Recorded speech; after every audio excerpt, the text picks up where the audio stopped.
빌보스는 기쁨의 삶에 대해서 매번마다 강조하고 있습니다. 빌보스 4장 4절에 항상 기뻐하라 말하고, 또 다시 말하노니 기뻐하라 라고 말하고, 주 안에서 기뻐하라고 말씀합니다. 너희도 기뻐하고 또 나와 함께 기뻐하라, 나와 같이 기뻐하라, 계속해서 기쁨을 강조하고 기쁨의 삶에 대해서 권면합니다. 빌보스는 우리에게 기쁨을 주는 요소가 무엇인가 하는 것을 가르쳐주고 있고, 또 우리에게 기쁨을 빼앗는 것이 무엇인가를 가르쳐주고 있습니다. 기쁨의 요소를 찾아서 기뻐하고 기쁨을 빼앗는 것을 극복하면서 기뻐하라고 말합니다.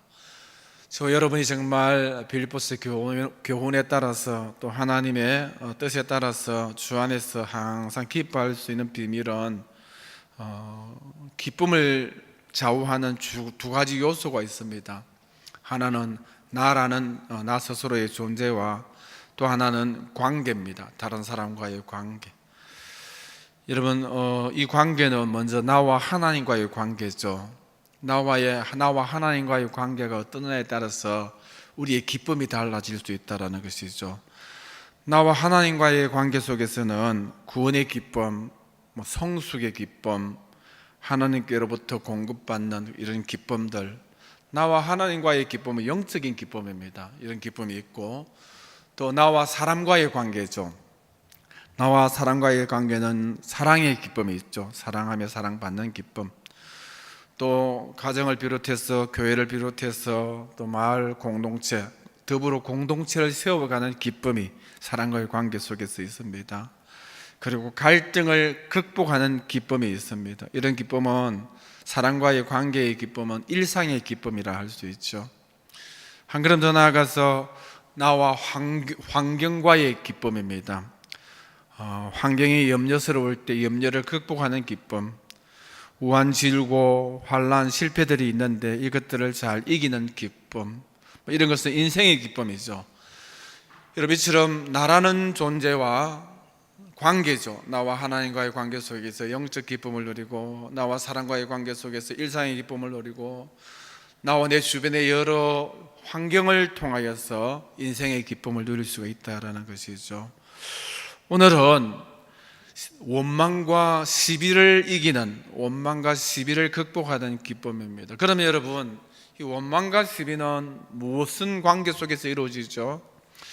이 원망과 시비는 하나님과의 관계 속에서도 원망이 있을 수 있고 시비가 있을 수 있고, 이 원망과 시비는 사람과의 관계 속에서도 원망과 시비가 존재할 수 있고, 이 원망과 시비는 우리 주변의 여러 가지 염려와 고통과 실패, 환경을 통하여서도 원망과 시비가 있을 수 있다는 것이죠.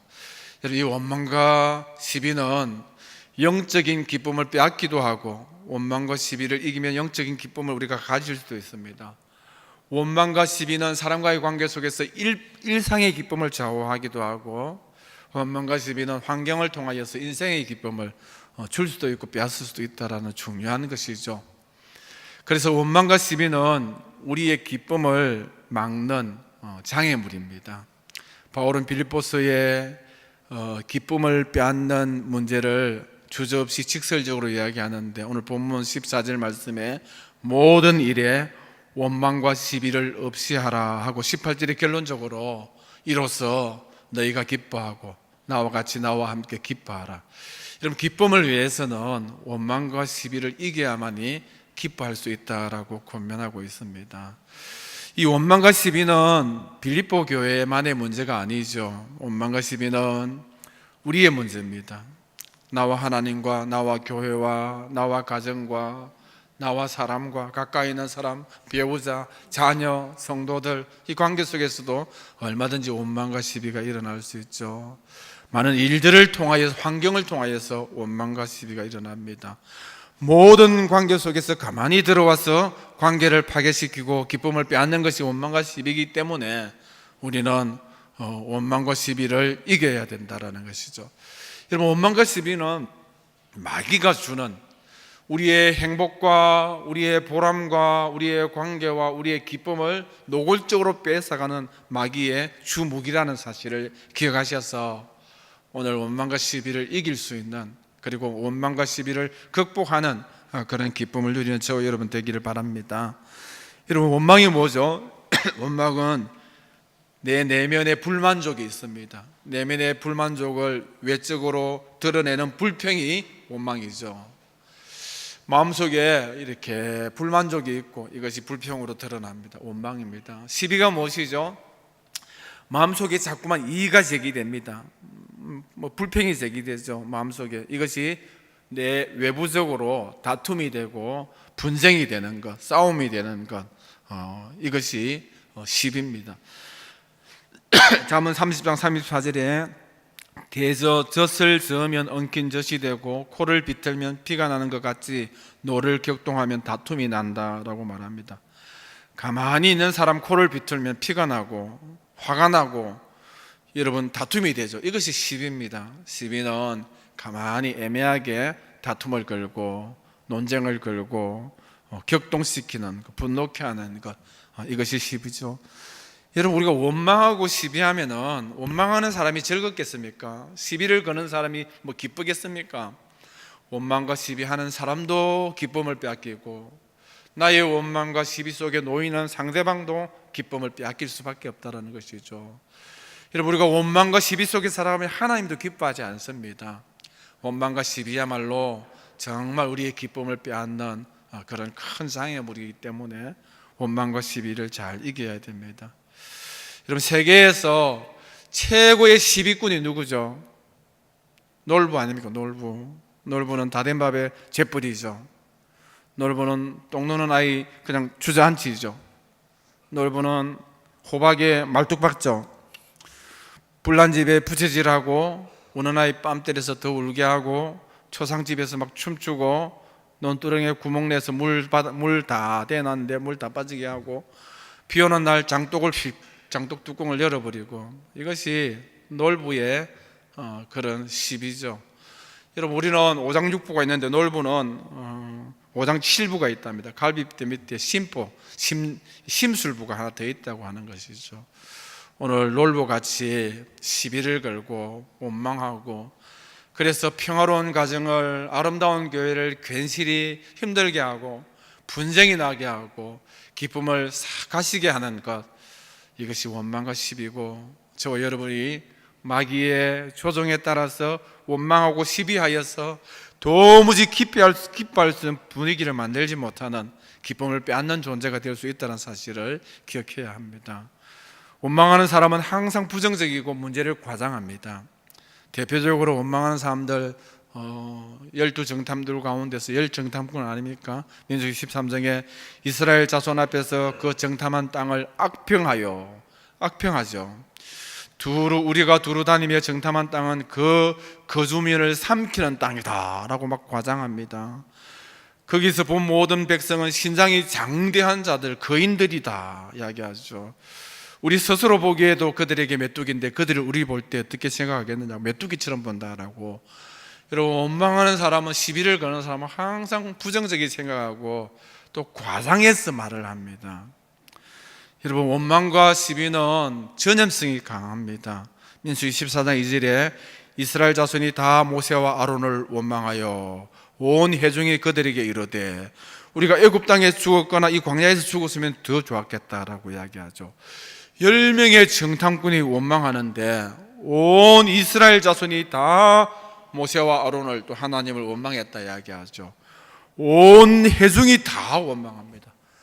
여러분, 마귀는 이 원망을 무기 삼아서 전염시킵니다. 한 사람이 원망하면 금세 교회 안에 원망이 넘치나고 시비거리가 넘쳐나서 교회가 행복할 수 있는 교회가 못 되고 기뻐할 수 있는 분위기가 못 된다라는 것이죠. 여러분, 하나님은 그래서 원망하는 사람을 싫어하고 원망하는 사람을 심판합니다. 민수기 14장 27절 이후에 보니까 나를 원망하는 이 약한 회중에게 내가 어느 때까지 참으랴. 이스라엘 자손이 나를 향하여 원망하는 바고 원망하는 말을 내가 다 들었다. 그들에게 이르기를 여호와의 말씀에 내 삶을 두고 맹세하노니 너희 말이 내 귀에 들린 대로 내가 너희에게 행하리니 너희 시체가 이 광야에 다 엎드러질 것이다. 너희 중에 20세 이상으로 계수된 자 곧 나를 원망하는 자 전부가 예분네 아들 갈렙과 눈의 아들 여호수아 외에는 내가 맹세하여 너희에게 살게 하게 하는 그 축복의 땅 가나안 땅에 들어가지 못하고 이 땅에서 다 죽는다. 그 땅에 결탄코 들어가지 못한다. 이렇게 말씀하죠. 여러분, 우리가 원망하는 그 내용이 우리에게 쏟아집니다. 우리가 불평하면은 내 말에 들린 너희 불평대로 이 불평의 내용을 너희에게 되돌리겠다고 하나님께서 말씀하죠. 하나님은 원망하는 자를 싫어하고 원망하는 자를 내칩니다. 여러분, 하나님은 가나안 땅에 좋은 점을 보고 긍정적인 평가를 하였던 여호수아 갈렙에게 그 땅을 맡겼죠. 여호수아 갈렙 외에는 그 땅에 들어가는 자가 없겠다고 말합니다. 여러분, 우리가 긍정적으로 여기면은 긍정을 누립니다. 감사하면 감사를 누리죠. 우리가 좋아하는 것이 우리에게 찾아오고, 우리가 좋아하는 것을 우리가 얻게 되고, 우리가 좋아하는 곳에 가게 되고, 우리가 좋아하는 그곳에 머물며 살 수 있다는 것이죠. 오늘 우리가 우리 교회를 사랑하고 감사하면은, 여러분, 우리가 감사하는 교회, 사랑이 넘치는 교회, 정말 일주일이 기다려지는 행복한 기쁨이 있는 교회 생활을 할 수 있는 겁니다. 그런데 늘 교회에서 원망하고 시비하면은, 여러분, 교회 올 때마다 시비를 당하게 되고 시비를 하게 되고 원망을 듣게 되고 원망을 하게 되고, 그래서 원망하는 교회가 되어서 교회가 재미가 하나도 없고 행복이 없고 기쁨이 없다라는 것이죠. 우리가 여러분 말하는 대로, 우리의 입술대로 그것들이 다 우리에게 주어지는 것을 볼 수 있죠. 그래서 사도 바울은 우리에게 정확하게 경고합니다. 구약의 백성들을 보면서 고린도전서 10장 10절에 그들 가운데 어떤 사람들이 원망하다가 멸망시키는 자에게 멸망하였나니 너희는 그들과 같이 원망하지 말라. 이스라엘 백성들이 원망하다가 멸망시키는 하나님께 멸망을 당하였기 때문에 너희들은 제발 어리석게 너희 조상 이스라엘 백성들처럼 원망하지 말라, 원망함으로 멸망하지 말라라고 권면하고 있습니다. 여러분, 그래서 원망과 시비는 그야말로 우리 앞길을 막는 것이고 우리 가정과 우리 교회의 행복과 기쁨을 빼앗는 것입니다. 그러므로 다시는 원망하지 마시고 시비하지 마시고 원망과 시비를 극복함으로 기뻐할 수 있는 그런 저와 여러분들이 다 되시기를 바랍니다. 한번 물어볼게요. 우리 교회에서 제일 원망 잘하는 사람이 누굴까요? 저는 아는데, 우리 교회에서 제일 시비꾼이 누구예요? 놀부가 우리 교회에 있습니까? 누가 시비꾼이고 누가 원망꾼이죠? 그 사람만 없으면 좀 우리 교회가 좀 이렇게 사랑이 넘치는, 기쁨이 넘치는 교회가 되겠는데, 하는 사람 있어요? 그 사람이 누구죠? 이름을 말해보세요. 다 따라합시다. 그 사람을 제가 이름 가르쳐 드릴게요. 오늘 그 사람은 예배 드릴 때 회개하시기 바랍니다. 그 사람은 바로 나다. 깜짝 놀랐습니까? 목사님이 지금 누구 이름 부르려고 저러는가 싶습니까? 그 사람은 바로 나입니다. 여러분, 우리 교회에서 나 자신이 제일 원망 많이 하고 많이 시비하는 자들이니까 우리만 조심하면은 교회가 행복하고 가정이 행복하고 기쁨이 넘치는 교회가 된다라는 것이죠. 여러분, 원망과 시비를 극복하기 위해서는 어떤 모습이 필요합니까? 먼저 경쟁하는 마음을 가지지 말고 긍휼히 여기는 마음을 가져야 됩니다. 모든 일에 원망과 시비를 없게 하라 했죠. 모든 일. 여러분, 일하면서 원망과 시비가 생깁니다. 직장에서 일하면서, 가정에서 일하면서, 교회에서 일하면서 원망과 시비가 생긴다라는 것이죠. 서로 대접하기를 원망 없이 하라. 베드로전서 4장에 서로 대접하기를 원망 없이 하라. 여러분, 교회에서 대접하고 교회에서 섬기고 교회에서 봉사하면서 교회에서 이런 섬기는 일을 하면서도 원망이 생깁니다. 여러분, 원망하려고 하면은 섬기는 일을 자제하셔야 되죠. 정말 기쁨으로 섬겨야 된다는 것이죠. 우리가 봉사하고 일하면서 기쁨으로 섬겨야 돼요. 봉사와 원망, 섬기는 일을 하면서 원망하면 안 된다라고 말씀합니다. 혼자 있을 때는 원망하지 않죠. 항상 관계 속에서 일하면서 이렇게 원망과 시비가 생기는데, 여러분, 이 관계는 경쟁의 관계가 되면 안 되고 서로 사랑하는 관계, 긍휼히 여기는 관계가 되어야 된다라는 것이죠. 여러분, 하나님의 일의 본질은 하나님께 영광을 돌리는 것이고 하나님의 뜻을 이루는 것입니다. 여러분, 하나님의 뜻을 위하여 다 마음을 같이 하여 협력하는 관계가 되어야 되는데, 여러분, 대접하면서 섬기면서 봉사하면서 하나님 일을 하면서 여러분 경쟁하는 사람들이 얼마나 많은지 모릅니다. 저는 우리 교회에서는 이런 설교를 잘 안 합니다. 왜냐하면 경쟁하는 자가 없는 것 같아요. 서로 교회 일하면서 시기하는 자가 안 보이니까 이런 설교할 필요도 없는 것 같아요. 그런데 제가 그동안에 쭉 섬기면서 이런 부분에 있어서 설교를 참 많이 합니다. 제발 교회 일하면서 싸우지 말고, 교회 일하면서 경쟁하지 말고, 교회 일하면서 시기하고 질투 좀 하지 말라라고 이런 말을 참 많이 하고 이런 말씀의 권면을 많이 하거든요. 여러분, 교회에서 시기하고 경쟁하는 분들이 얼마나 많은지 몰라요. 여러분, 우리가 경쟁하게 되면 원망하게 되고, 경쟁하게 되면 견제하게 되고 시비를 걸게 된다라는 것이죠. 여러분, 경쟁하는 마음 대신에 사랑과 긍휼의 마음이 있어야 됩니다. 여러분, 우리가 포도원의 품꾼 비유를 우리가 알지 않습니까? 포도원 주인이 아침 이른 시간에 한 6시쯤에 가서 품꾼을 샀어요. 그리고 9시 정도에서 사람을 들리고 12시, 오후 3시 일을 마치기 전 1시간쯤 남아서 오후 5시에 사람을 들였어요. 근데 품삯을 주는데 처음 일을 드릴 때 여러분 한 데나리온을 약속하고 아침 일찍에 일하러 왔습니다. 다 그렇게 한 데나리온을 약속받고 왔죠. 근데 돈을 주는데 1시간 남기고 온 5시에, 오후 5시에 온 사람에게 한 데나리온을 주는 거예요. 그러니까 그보다 일찍 온 사람들은, 야, 내가 한 데나리온으로 약속받고 왔지만은 저 1시간 일하는 사람에게 한 데나리온 주는 거 보니까 주인이 아침 일찍 온 나에게는 한 데나리온 약속했을지라도 한 3데나리온을 주겠다라고 기대감을 가졌습니다. 그런데 처음 한 사람이나 나중 온 사람이나 다 한 데나리온 주니까 원망이 생기죠. 경쟁 시기심이 생깁니다. 아니, 어떻게 이렇게 불공평합니까? 저 사람 1시간밖에 일하지 않았는데 저 사람 한 데나리온 주면서 나는 왜 한 데나리온밖에 안 주느냐고 원망하죠. 주인이 뭐라고 이야기하죠? 내 마음이라고. 한 데나리온 약속했고 난 약속대로 주었다라고 주인이 이야기하지 않습니까? 여러분, 만약에 경쟁하고 이렇게 시기하는 다투는 마음이면 원망이지만은 오후 5시에 온 사람이 내 아들이라고 생각해 보십시오. 여러분, 우리 아들은 얼마나 줄까?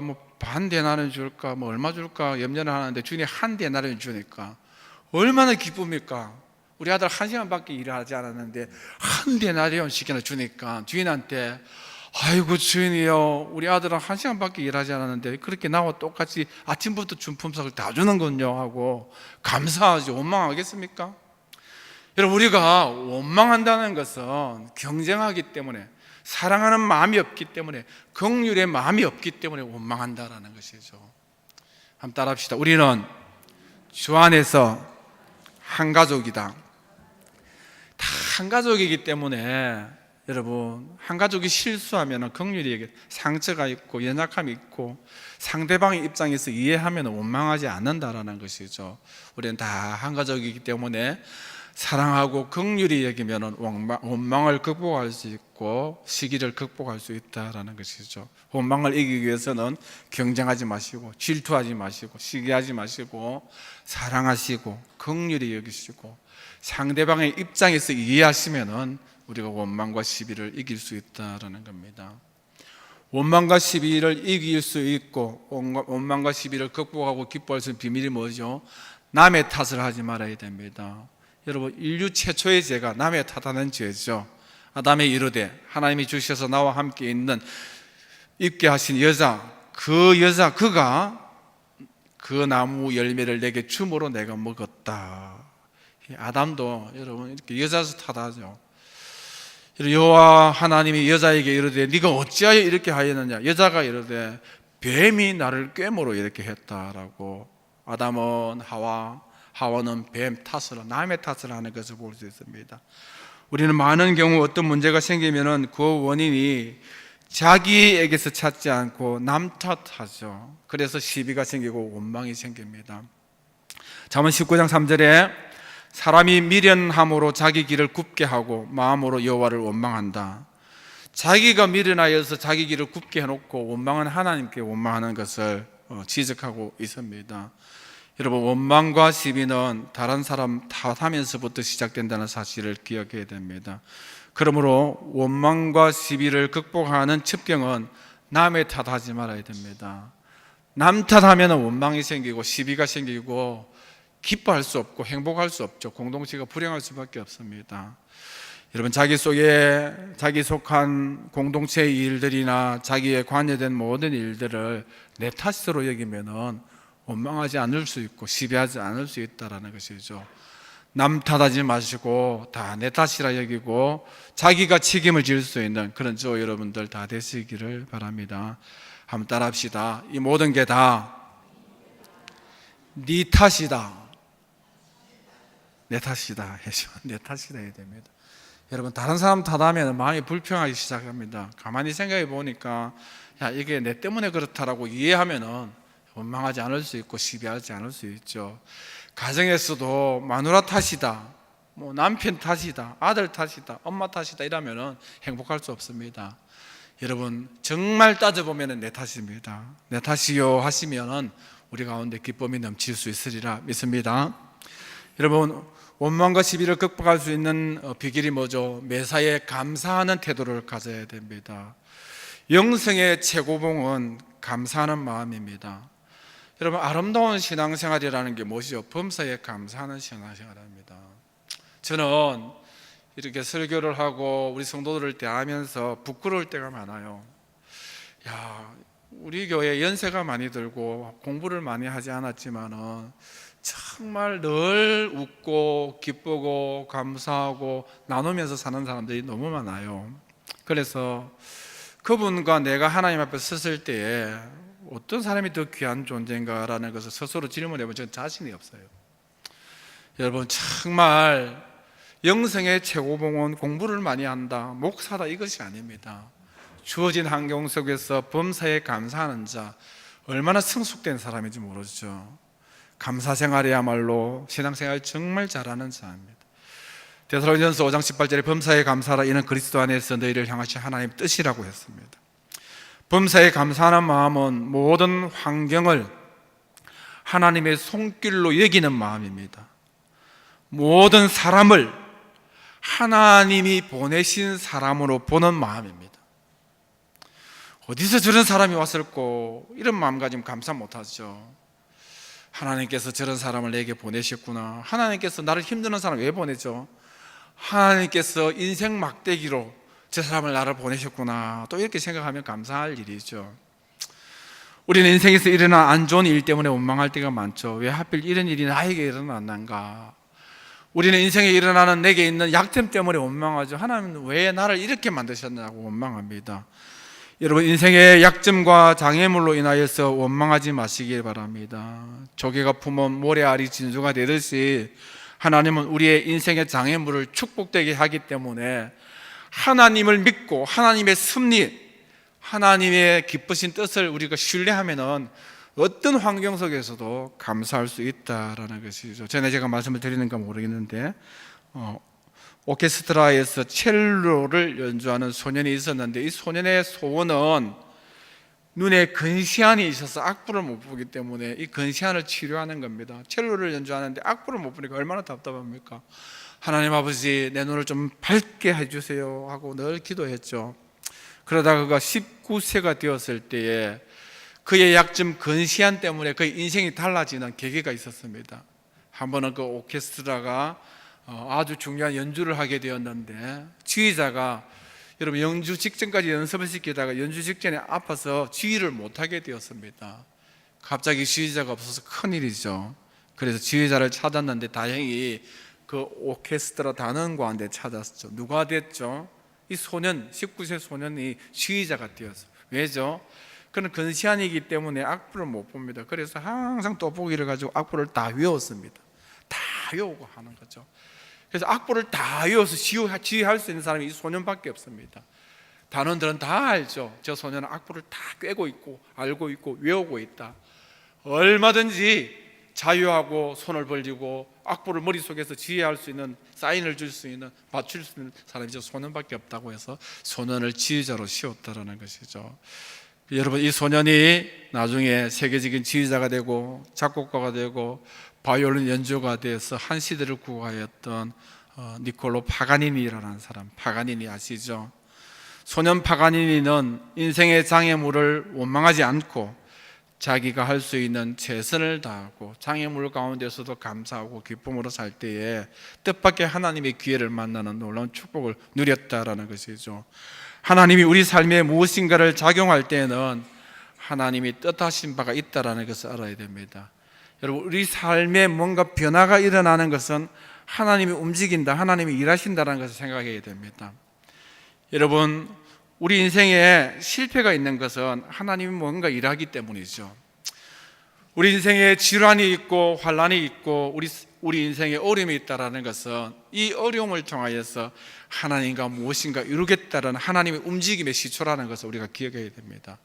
그래서 힘들고 고통스럽고 어려운 환경을 만날지라도 이 환경, 이 연약함, 우리 약점을 통하여서 우리에게 큰 축복을 주시는 하나님을 신뢰할 때에 우리는 얼마든지 감사할 수 있다는 것이죠.